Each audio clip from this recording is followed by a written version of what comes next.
জিবরিল ফেরেশতাকে পাঠায় দিয়া বলেন, হে রাসূলকে যাও কোরআন দিয়ে আসো। আল্লাহর নবী সাল্লাল্লাহু আলাইহি ওয়াসাল্লাম কোরআন পাইলেন। বারবার পয়গম্বর কোরআন তেলাওয়াত করা শুরু করে দেয়।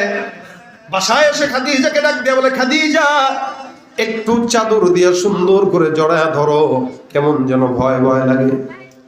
খাদিজাতুল কুবরা রাদিয়াল্লাহু তাআলা আনহা আল্লাহ রাসূল সাল্লাল্লাহু আলাইহি ওয়াসাল্লামকে চাদর দিয়া জড়ায়া ধরেন। আল্লাহ পাক রব্বুল আলামিন রাসূলকে ডাক দিয়া বলেন, হে নবী, কোরআন পাওয়ার পর থেকে বারবার জবানটাকে বারবার আপনি আওড়াইতে থাকেন, সারাদিন তেলাওয়াত করেন। এত পেরেশানির দরকার নাই। লা তুহাররিক বিহি লিসানাকা লিতা'জালা বিহি ইন্না আলাইনা জামাহু ওয়া কুরআনা। কোরআনটাকে আমি আল্লাহ পাক রব্বুল আলামিন সহজ করে দিলাম। বারবার তো মুখ জবান ধরার দরকার নাই। আমি আল্লাহ পাক যেই কোরআনটা আপনাকে দান করলাম এটা এমন সহজ।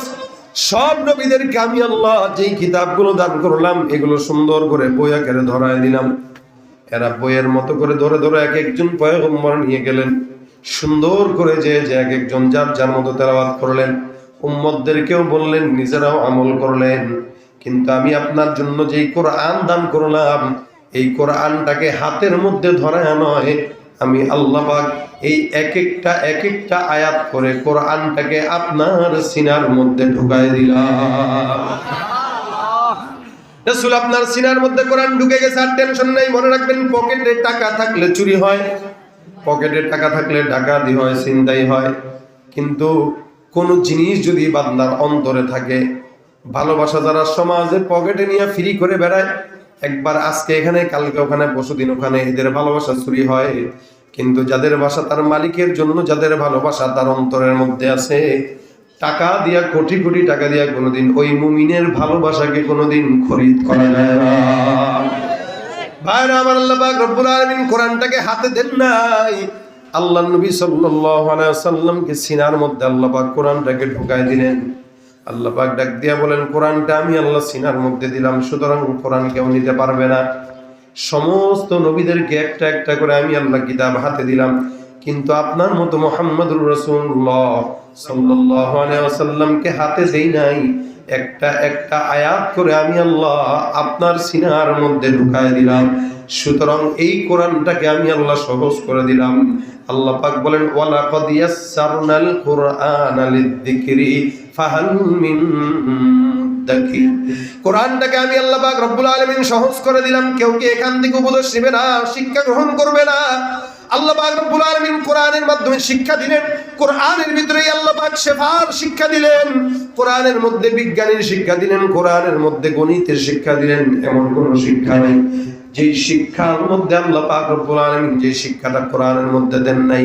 অর্থাৎ এই জমিনের মধ্যে যা কিছু সমস্যা আছে সব সমস্যার সমাধান দিতে পারে আল কোরআন। এ ভাইরা আমার, আল্লাহ পাক রব্বুল আলামিন কোরআনটাকে যদি পাহাড়ের উপরে যদি আল্লাহ পাক বলেন, লাউ আনজালনা হাযাল কুরআনা আলা জাবালিন লারাআইতাহু খাশিআন মুতাসাদ্দিআন মিন খাশিয়াতিল্লাহ। কোরআনটাকে আমি আল্লাহ যদি আসমান থেকে পাহাড়ের উপরে নাযিল করতাম, কোরআনটা বহন করার মতো পাহাড়ের কোনো সামর্থ্য নাই। পাহাড়টা নিজেও কোরআনটাকে ভয়ে সন্তুষ্ট হয়ে যেত। কিন্তু ছোট্ট ছোট্ট বাচ্চা, 7 বছর 5 বছরের বাচ্চার ভিতরে কোরআন ঢুকায় দিলাম। বলেন তো এটা কি বাচ্চার কারামতি নাকি আমার আল্লাহর কারামতি? আল্লাহ। ভাইরা আমার, খুব বুঝবেন আল্লাহ পাকের কুদরত এটাই। ছোট্ট একটা 3.5 হাত বডির মানুষের সিনার মধ্যে আল্লাহ পাক কোরআন ঢুকায় দেয়। আল্লাহ পাক রব্বুল আলামিন এই কারণে বান্দার সিনার মধ্যে ঢুকানোর দায়িত্ব আল্লাহ পাক নিলেন। আল্লাহ পাক বলেন, ইন্না নাহনু নাযালনা যিকরা ওয়া ইন্না লাহু লাহাফিজুন। ভাইরা আমার, খুব বুঝবেন, অনেক সময় বাচ্চাদেরকে, সন্তানদেরকে বাবারা বাজারে নেয়। বাজারে যাওয়ার পর বিশাল বড় ওজনের ব্যাগ একটা কিনে 10 কেজি ওজন বহন করলো। বাজারের ব্যাগের ভিতরে 10 কেজি 5 কেজি বাজার কিনলো। সন্তানটা বাবার দেখে ডাক দিয়ে বলে, বাবা তোমার কষ্ট হয়, দয়া করে সুন্দর করে আমার মাথার মধ্যে এই বাজারের ব্যাগটা দিয়ে দাও। বাবা চিন্তা করে এতটুকুন বাচ্চা এত বিশাল বড় ব্যাগ কেমনে বহন করবে। সন্তান নাফরবান্দা ছাড়ে না, বাবাও দিতে চায় না। অবশেষে না পেরে সন্তানের মাথার উপরে বাবা বোঝাটা চাপায় দেয়। কিন্তু যদিও বোঝাটা চাপায় দেয়, কিন্তু বাবা নিজে তার হাতের মধ্যে বোঝার বহনটা রেখে দেয়। এ মুসলমান নবীর উম্মত, সন্তানটা বাসায় যায়, মারে ডাক দিয়া বলে, মা এত বিশাল বড় বোঝা নিয়ে আসলাম, আজকে 3-4 প্লেট ভাত খাবো, সত্যি অনেক ব্যয় হয়ে গেছে। মাও খুশি, বাবাও খুশি, আমার সন্তান এত বিশাল বড় বাজারের ব্যাগ বহন করলো। কিন্তু মাও জানে, বাবাও জানে, আসলে ব্যাগটা কিন্তু সে বহন করে নাই। এ মুসলমান, যদিও সন্তানটা বিশাল বড় ব্যাগটা বহন করলো মাথায়, কিন্তু আসল ভাগটা কার হাতে? বাবাটা উপর দিকে ধরে দেয়। আল্লাহ পাক রব্বুল আলামিন বলে, হে নবীর উম্মত, 5 বছর 7 বছরের বাচ্চা, কোরআনটাকে আমি আল্লাহ সিনার মধ্যে দিলাম। এই কোরআনটা সাধারণ কোনো কোরআন নয়, সাধারণ কোনো কিতাব নয়। এক একটা বাচ্চা কোরআনটাকে সিনার মধ্যে নেয়। আমি আল্লাহ যদিও বাচ্চার সিনার মধ্যে কোরআন দিলাম, কিন্তু সমস্ত ভারটা আমি আল্লাহ আমার কুদরতের হাতে নিয়ে নিলাম। সমস্ত ভারটা আমি আল্লাহ আমার হাতে নিলাম, যেন কিয়ামত পর্যন্ত কোরআনটাকে আমার হাত থেকে কেউ ছিনায় নিতে না পারে। যার কারণে আল্লাহ পাক রব্বুল আলামিন বলেন, ওয়া ইন কুনতুম ফি রাইবিম মিম্মা নাযালনা আলা আবদিনা ফাতু বিসূরাতিন মিন মিসলি ওয়াদউ শুহাদাআকুম মিন দুনিল্লাহি ইন কুনতুম সাদিকিন। গোটা দুনিয়ার সমস্ত ইহুদি নাসারা কোরআনের ভুল ধরার চেষ্টা করেছে, পেরেছে? এখনো পর্যন্ত আল্লাহ পাক রব্বুল আলামিন চ্যালেঞ্জ করলেন। এক খ্রিস্টান ছিল, যে খ্রিস্টানটা অনেক বড় বিজ্ঞানী ছিল। খ্রিস্টানটা চিন্তা করলো, কোরআনের ভুল যে হতো যদি ধরা যায় তাহলে তো ভালো। চেষ্টা করে বিজ্ঞানীটা কোরআনের ভুল ধরার জন্য কোরআন রিসার্চ করলো, কোরআনটা কিনে সুন্দর করে অনুবাদটা পড়া শুরু করলো, কোরআনের ভুল ধরবে। আল্লাহর বান্দাটা কোরআন তেলাওয়াত করার শুরুতেই হিট খেয়ে গেল। কি বলে, এই জায়গাটায় বান্দাটা একদম অ্যাক্সিডেন্টের মতো আচমকা চমকে গেল। আল্লাহ পাক ডাক দিয়া বলেন, যালিকাল কিতাবু লা রাইবা ফীহি হুদাল লিল মুত্তাকিন। বান্দা এখানেই তো হোঁচট খেয়ে গেল, মনে মনে ভাবে, জমিনের কোনো বান্দা যদি বই বের করে তাহলে তো বলে, ভাই এখানে কোনো ভুল ত্রুটি থাকলে সুন্দর করে ধরায় দিবে, পরবর্তী সংস্কারে এটাকে সুন্দর করে শুধরায় নেব। এটা এমন একটা কিতাব, যেই কিতাবের শুরুতেই কোনো কথা ছাড়া বলে দিয়েছেন, এটা এমন একটা কিতাব যার মধ্যে কোনো সন্দেহ তো দূর কি বাত, সন্দেহের অবকাশ নাই।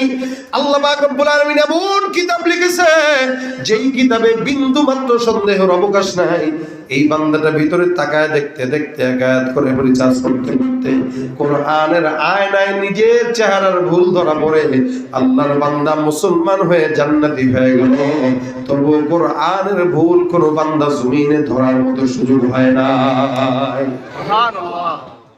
ভাইরা আমার, এটাই কোরআনের মুজিজা। কোরআন সবচেয়ে বড় মুজিজা হলো, রাসূল সাল্লাল্লাহু আলাইহি ওয়াসাল্লাম না থাকলেও কোরআনটা এখনো জীবিত। এই জীবন্ত কোরআনটাই হলো সবচেয়ে বড় মুজিজা। আল্লাহ পাক রব্বুল আলামিন বলেন, এই জন্য বান্দারা, কোরআনটাকে আমি আল্লাহ সহজ করলাম তোমাদের জন্য। কোরআনটাকে সিনার মধ্যে ঢুকাইলাম। সিনার মধ্যে ঢোকার কারণে কোরআনটার দাম। যদি কোনো বান্দা কোরআনের সঙ্গে এক বিন্দু পরিমাণ তাআল্লুক রাখে, আল্লাহ পাক এই তাআল্লুকের কারণে কোরআনের সুপারিশ বান্দার জন্য ওয়াজিব করে দিবে। নবীরা ছাড়া অনেক ওলি বুজুর্গরা, হাফেজে কোরআনরা কোরআন পর্যন্ত বান্দার ব্যাপারে সুপারিশ করবে। আল্লাহ পাক রব্বুল আলামিনের কোরআন কিয়ামতের ময়দানে বান্দার কবরের পাশে দাঁড়ায় যাবে, ডাক দিয়ে বলবে, আল্লাহ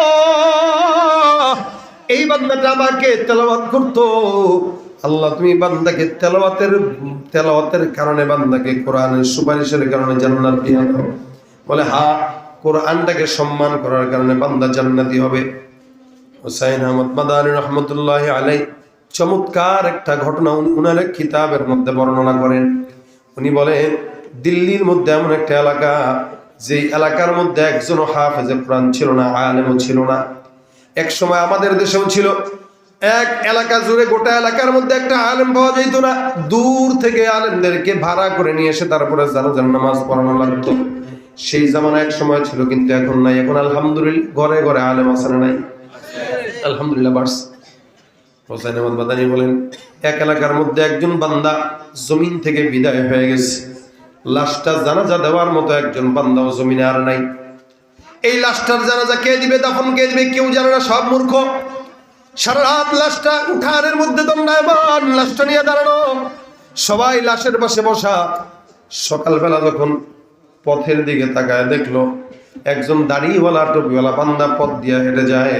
তাদের মনে হয় এই বান্দাটাই মনে হয় হাফিজে কোরআন হবে, জানাজার নামাজ পড়াইতে পারে। আল্লাহর বান্দাকে ডাক দিয়ে বলে, ও যুবক ভাই, দয়া করে আমাদের একটা লাশ ইন্তেকাল করেছে, তুমি তার লাশের জানাজার নামাজটা দিয়ে যাও। যুবকটা ডাক দিয়া বলে, আমার অফিসের কাজ অনেক দেরি হয়ে গেছে, আজকের জন্য মাফ করো, অন্য কাউকে দেখো। আল্লাহর বান্দারা ছাড়তে নারাজ।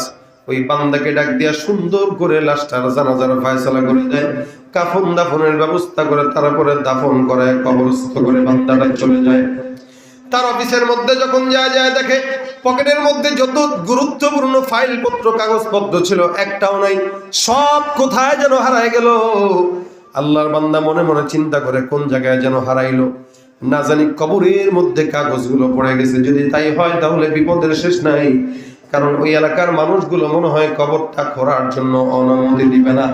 আল্লাহর বান্দাটা এখান থেকে রওনা হয়ে গেল ওই এলাকায়, যে এলাকার মধ্যে লাশটা কবর দিয়ে আসলো।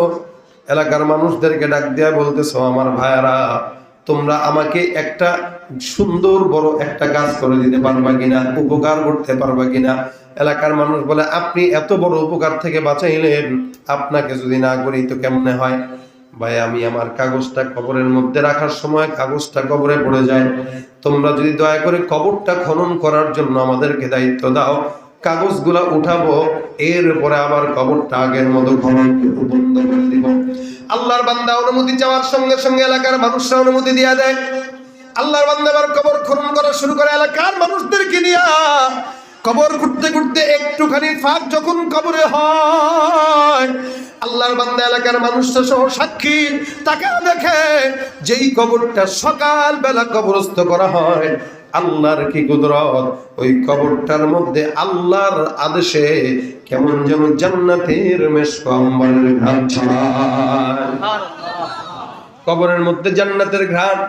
বান্দা অবাক, সুন্দর করে কবরের মাটিতে আরো খোঁড়া শুরু করে দেয়। এবার ভিতরে তাকায় দেখি যেই জায়গাটার মধ্যে লাশটা শোয়ায় রাখছে, এই জায়গাটা এখন সুন্দর সুন্দরী ফুল আর ফলের মধ্যে বিছানো। অর্থাৎ এক কথায় বান্দার কবরটা জান্নাতের বিছানা বিছানো। আল্লাহর বান্দা দেরি করে নাই, সুন্দর করে কাগজটা উঠা দেয়। কাগজটা উঠায় দিয়ে আল্লাহর বান্দা এবার এলাকার মানুষদেরকে ডাক দিয়ে বলো, আমার ভাই, এলাকার মধ্যে এই বান্দাটার কেউ কি আছে? সব বান্দারা ডাক দিয়া বলে, হ্যাঁ, এলাকার মধ্যে তার একজন কন্যা সন্তান জীবিত, আপনারা তার কাছে গেলেই তার ব্যাপারে খবর পাবেন। আল্লাহর বান্দা এবার সুন্দর করে খুঁজতে খুঁজতে খুঁজতে খুঁজতে এলাকার বান্দার বাসায় চলে যায়। মেয়েটাকে ঠোকা দিয়া বলে, ও মা, তোমার বাবার কবরটা আমি আমার নিজের হাতে দিলাম, তোমার বাবার কবরটা আমি আমার নিজের হাতে দান করলাম। তোমার বাবার মতো পরহেজগার বান্দা আমি দেখি নাই। সকালবেলা কবর দিয়া গেলাম, বিকেল বেলা আমি কবর খোঁড়ার জন্য হাত দিলাম। আল্লাহর কসম, তোমার বাবার কবরের মধ্যে আমি জান্নাতের বিছানা বিছানো দেখলাম। সুবহানাল্লাহ। সাধারণ কোন মানুষের কবরের মধ্যে জান্নাতের বিছানা বিছানো হয় না। যে যত বড় আল্লাহওয়ালা বুজুর্গ, আল্লাহ পাক তাদেরকে সবার সাথে সাথে জান্নাতের সম্পর্ক করে দেয়।